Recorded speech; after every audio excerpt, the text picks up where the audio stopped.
155 विधानसभा निवडणुकांच्या क्षेत्रामध्ये मतदारसंघात महाविकास आघाडीची स्थिती अत्यंत मजबूत आहे। भाजपला विधानसभा निवडणुकीमध्ये धूळ चारणार असं देखील पवारांनी म्हटलंय आणि तसा विश्वास व्यक्त केलाय। इथे राज्यात आमचा प्रयत्नच आहे। काही साधी गोष्ट अशी की कालची जी निवडणूक झाली लोकसभेची, त्याच्यात 288 विधानसभेचा मतदारसंघाची निवडणूक झाली। त्याचे 155 ठिकाणी भाजपचा पराभव झाला आहे। 155 ठिकाणी आम्हा लोकांचे जे उमेदवार आहेत ते होत आहेत। याचा अर्थ एक इंडिकेशन दिलं महाराष्ट्रातल्या जनतेने 155 म्हणजे आमचं बहुमतच आहे। आता ही अशीच स्थिती उद्या विधानसभेला आली ती तर सत्ता बदलणारच आहे आणि त्याला अनुकूल अशी संधी असं आमचं मत आहे।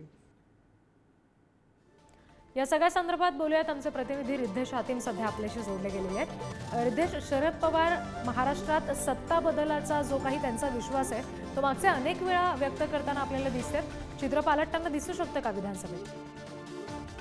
नक्कीच आपण पाहिलं जेव्हा लोकसभा निवडणुका होती तेव्हा देखील शरद पवारकडून असं काही भाष्य करण्यात आलं होतं की लोकसभा निवडणुकीमध्ये महाराष्ट्रामध्ये स्पेशली करून जे भाजप त्याचबरोबर महायुती सरकारला जास्त सीट्स येणार नाही आणि असं खरं देखील झालं होतं।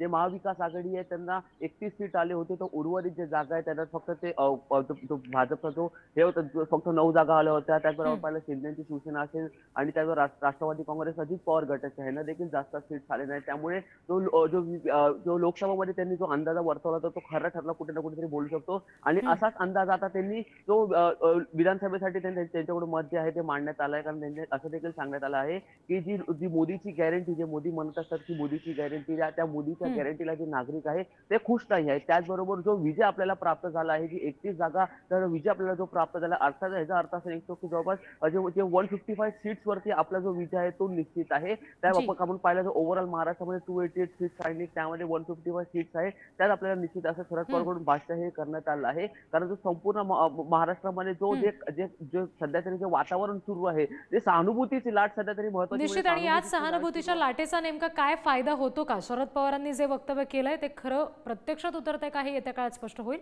धन्यवाद रिद्धेश दिलेल्या तपशिलांसाठी।